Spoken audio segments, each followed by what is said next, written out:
বিসমিল্লাহির রহমানির রহিম। কি যেটা মৃতদের জগৎ, যেটা আখেরাত আর দুনিয়া এর মাঝের স্তর, আলমে বারজাক।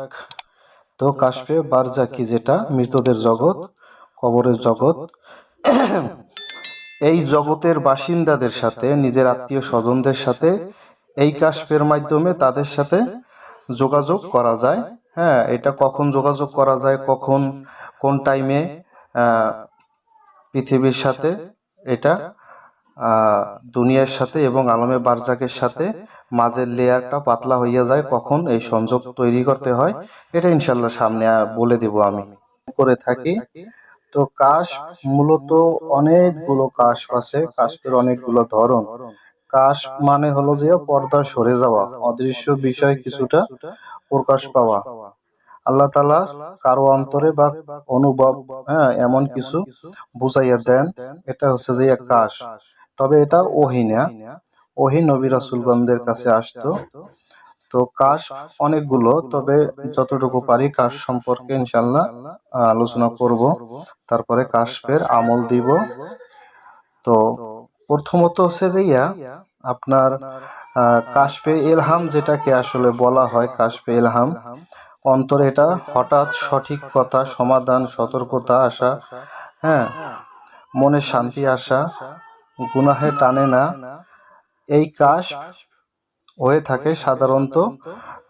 বেশিরভাগ লোকের এই কাশফ এটা হয়ে থাকে, যেটাকে কাশফে ইলহাম বলা হয়। তারপরে হচ্ছে যে কাশফে রুইয়া। কাশফে রুইয়া যেটাকে বলা হয়, সেটা হলো যে সত্য স্বপ্ন, সত্য স্বপ্ন এর মাধ্যমে ইশারা পাওয়া।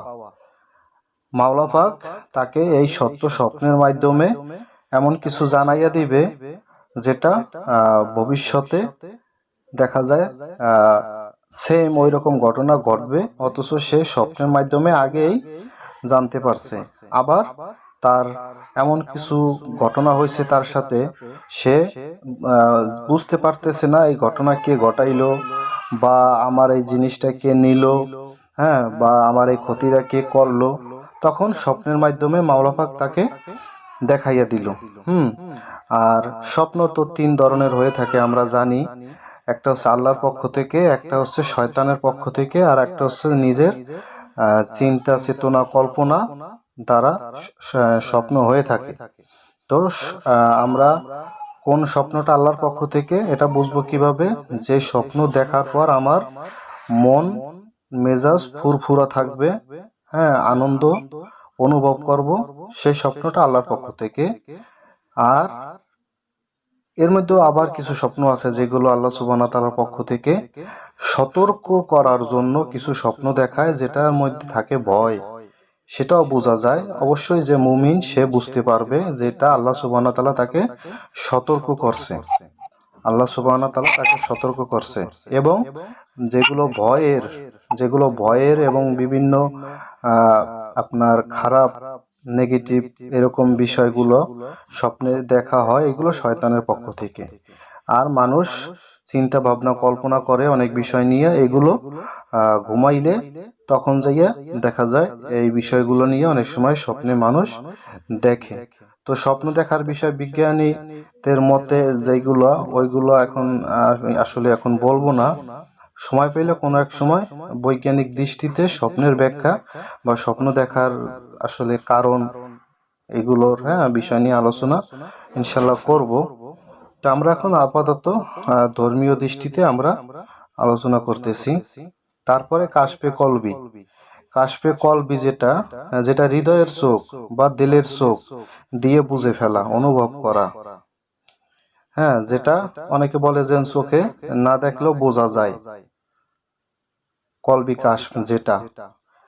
তো আপনার এটাকে আবার কাশফে আকলিও বলতে পারেন, কাশফে আকলিও বলতে পারেন, বা কলবি কাশফ বলতে পারেন, যেটা আপনি দেখতে পান না কিন্তু আপনি বুঝতে পারেন। আপনি একজন মানুষের কাছে গেছেন, যাওয়ার পরে সে কি আপনার প্রতি সন্তুষ্ট না অসন্তুষ্ট, এটা আপনি তার দিকে তাকাইলেই বুঝতে পারবেন।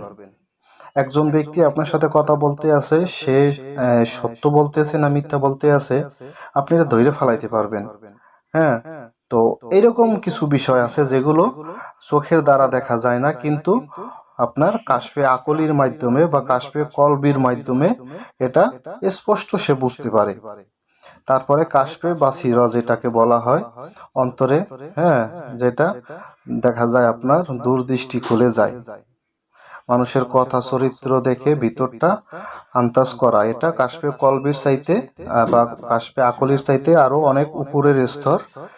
হ্যাঁ, এটা কাশফি নূর, যেটা ইবাদতের কারণে অন্তরে নূরের অনুভূতি, আলো, এগুলো তার চোখের সামনে তখন দেখা যায়, হৃদয়ে প্রশান্তি আসে। এই নূর আসার পরেই তারপরে কিন্তু ধীরে ধীরে সে কিন্তু উপরের দিকে আরো। আচ্ছা, তারপর হচ্ছে যে কাশফে মালাকুতি, যেটাকে বলা হয় কাশফে মালাকুতি, যেটা আলমে মালাকুত ফেরেশতাদের জগৎ সম্পর্কিত। হ্যাঁ, ইশারা, এটা দৃশ্য। কখনো ফেরেশতার উপস্থিতি অনুভব, তসবিহ, এইগুলো আওয়াজ পাওয়া যায়, তারা মাওলা পাকের জিকির করতেছে, এই শব্দটা পর্যন্ত সে শুনতে পাবে, ফেরেশতাদের পর্যন্ত দেখতে পারবে যখন কাশফে মালাকুতি তার হবে। তারপর হচ্ছে কাশফে মিসাইল, কাশফে মিসাইল যেটা যেটা হচ্ছে রূপক জগৎ বা প্রতীকী দৃশ্য দেখা। অনেক সময় জাগ্রত অবস্থায়, অনেক সময় ঘুমন্ত অবস্থায় মানুষ এই কাশফের মাধ্যমে বহু দূরের জিনিস এইগুলো দেখতে পারে, আল্লাহ তাকে দেখার তৌফিক দেয়। আমি সংক্ষেপে বলতেছি। তারপরে হচ্ছে যে আপনার কাশফে বারজাকি, কাশফে বারজাকি যেটা মৃতদের জগৎ, যেটা আখেরাত আর দুনিয়া এর মাঝের স্তর, আলমে বারজাক। তো কাশফে বারজাকি যেটা মৃতদের জগৎ, কবরের জগৎ, এই জগতের বাসিন্দাদের সাথে, নিজের আত্মীয় স্বজনদের সাথে এই কাশফের মাধ্যমে তাদের সাথে যোগাযোগ করা যায়। হ্যাঁ, এটা কখন যোগাযোগ করা যায়, কখন কোন টাইমে পৃথিবীর সাথে, এটা দুনিয়ার সাথে এবং আলমে বারজাকের সাথে মাঝের লেয়ারটা পাতলা হইয়া যায়, কখন এই সংযোগ তৈরি করতে হয়, এটা ইনশাল্লাহ সামনে বলে দেব আমি।